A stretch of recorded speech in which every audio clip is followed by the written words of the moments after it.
Bonjour à tous et bienvenue dans le Mag Essonne sur Radio Sensation, votre émission d'actualité locale en Essonne. Mon invité aujourd'hui, c'est Dominique Bougreau. Bonjour. Bonjour. Vous êtes la maire UDI de Lardy et vice-présidente du conseil départemental de l'Essonne en charge des ressources humaines et des affaires générales. Vous êtes engagée depuis longtemps sur le sujet des services publics en Essonne. Alors Transilien SNCF a pour projet de réorganiser les gares SNCF et les guichets avec la fermeture de 133 guichets en Île-de-France, dont de nombreuses gares dans le sud du département. Lardy s'est largement mobilisé contre ce projet. Une pétition a même dépassé les 17 000 signatures. Alors ce projet, vous le vivez comme un abandon des services publics dans le département ? Alors, je dirais que c'est une continuité de ce qui se passe globalement sur nos territoires. Alors sur Lardy, on a un peu privilégié, on a deux gares. Donc une gare sur le bourg et une gare donc sur l'autre côté de la commune. Et donc ils veulent impérativement fermer celle du bourg. Moi, ça me pose un vrai problème. Ça me pose un problème de présence des services publics sur nos territoires. Ça me pose un problème sur la population. On a une population d'un certain âge qui a besoin d'avoir accès à de l'humain. On a encore besoin de l'humain. Et puis, on oublie aussi qu'on a toute une population qui est éloignée de l'informatique pour des raisons, ils n'appréhendent pas ces outils. Et puis, des fois, on a une précarité numérique. Les gens n'ont pas les moyens de se payer Internet. Donc, d'office, on exclut entre 15 et 20% de la population. Et moi, ça me pose un vrai problème. Justement, Transilien SNCF assure que ce projet est engagé pour répondre à l'évolution des habitudes des usagers, notamment l'usage de plus en plus fréquent des outils numériques. Ici, vous l'assurez, la population n'est pas à 100% connectée. Bien entendu, loin de là. Je vous dis, entre 15 et 20%. C'est vrai qu'on a plus tendance à cliquer sur un ordinateur, mais que font les gens, les personnes âgées qui n'ont pas d'ordinateur quand elles veulent accéder à Paris, quand elles veulent prendre un billet? Voilà, il n'y a plus de moyens. Alors, voilà, que fait-on pour ces personnes ? Alors, l'ensemble des politiques locaux sont contre ce projet. De nombreux conseillers municipaux ont voté une motion de censure contre ce projet, les communautés d'agglomération également, et le département de l'Essonne aussi. Aujourd'hui, savez-vous où en est ce projet et est-ce que cette implication des élus locaux peut-elle servir à quelque chose finalement ? Alors, j'ai peur qu'on ait devant nous un mur. Voilà. Nous, on a demandé à être reçus par le directeur de la ligne C. J'attends toujours sa réponse.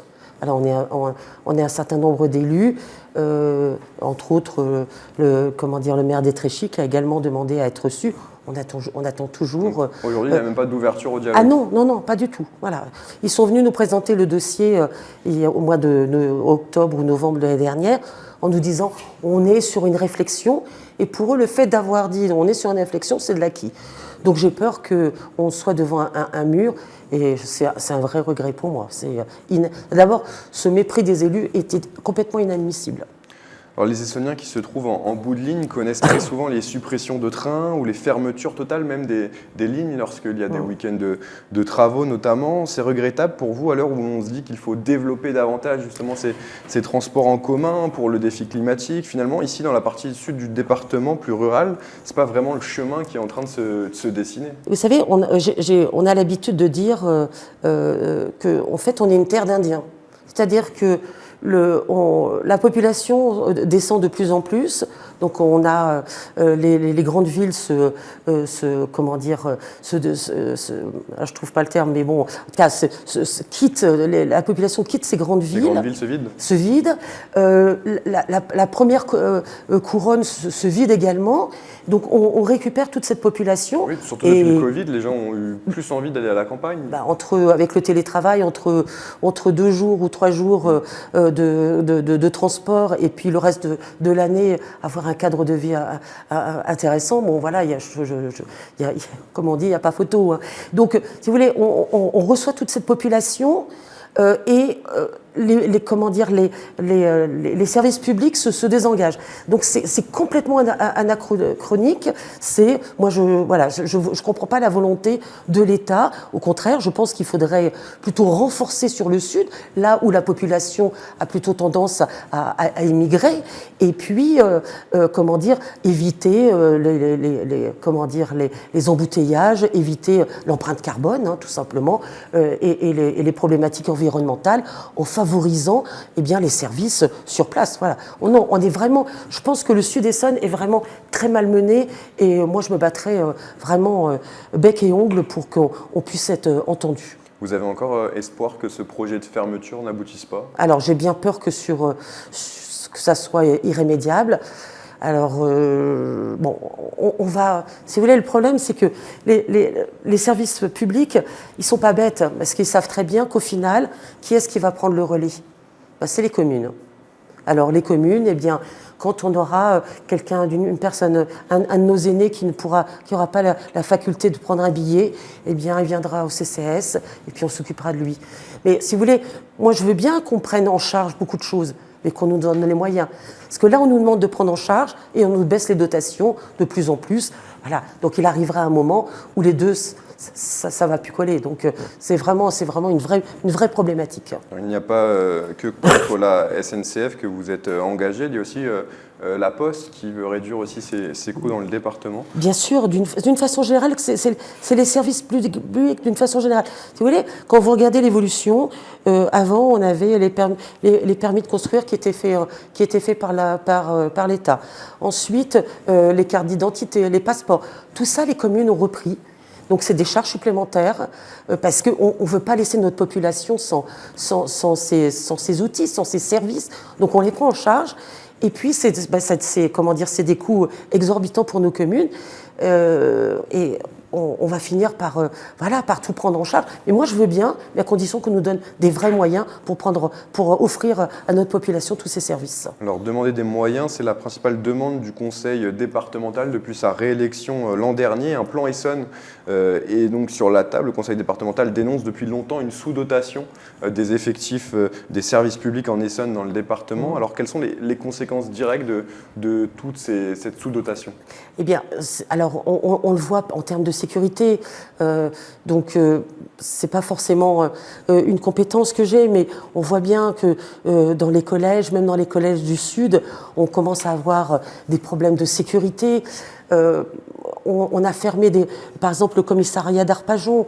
Voilà, en termes de sécurité, c'est un vrai problème. Et en termes de justice, je crois qu'on est un des départements le moins bien dotés. Alors, on a alerté, donc ils ont remis un peu d'effectifs, mais on est encore très loin du besoin réel. Et puis, si vous voulez, une équité entre les différents départements de l'Île-de-France. Et là, on est vraiment très loin. Dans votre ville de Lardy, l'actualité est aussi marquée sur la question de l'emploi, par les 900 postes qui sont menacés par la décision de l'annonce de Renault de délocaliser l'ensemble des activités liées aux moteurs thermiques et hybrides en Espagne et en Roumanie à l'horizon 2025. Alors comment est-ce que vous avez accueilli la nouvelle à Lardy? Alors, Renault sur Lardy, c'est plus de 60 ans d'histoire. Donc c'est quelque chose qui est important pour notre territoire. Alors, c'est important parce que il y a des employés, il y a qui sont larziacois ou qui sont sur le terrain. En termes d'image, de souvenance, Renault est le premier employeur du Sud Essonne, donc c'est quand même quelque chose d'important. Donc, on a essayé de savoir ce qu'il y avait derrière. Alors, moi, ce que je veux dire, c'est que je veux avoir un message optimiste sur cette transition. Parce que, ce n'est pas Renault qui a décidé qu'en 2035, il n'y aurait plus de véhicules thermiques. Donc, on a besoin d'une vraie transition énergétique. Et sur le principe, je suis tout à fait pour, parce que je pense que si on ne fait pas ça, nos petits-enfants auront du mal à vivre sur notre planète. Mais ce qu'il faut impérativement, c'est qu'on donne une véritable vision de ce que va devenir le site de Lardy. Il faut un plan de reconversion. Exactement. Et puis, Lardy, Renault, Lardy, voilà, on peut avoir de vrais messages et qu'on puisse développer toutes les technologies liées à l'électrique, les batteries, pourquoi pas l'hydrogène ou autre chose. Donc, si vous voulez, bon, nous, on travaille d'une façon constructive avec Renault pour voir un petit peu comment on peut développer autrement le site.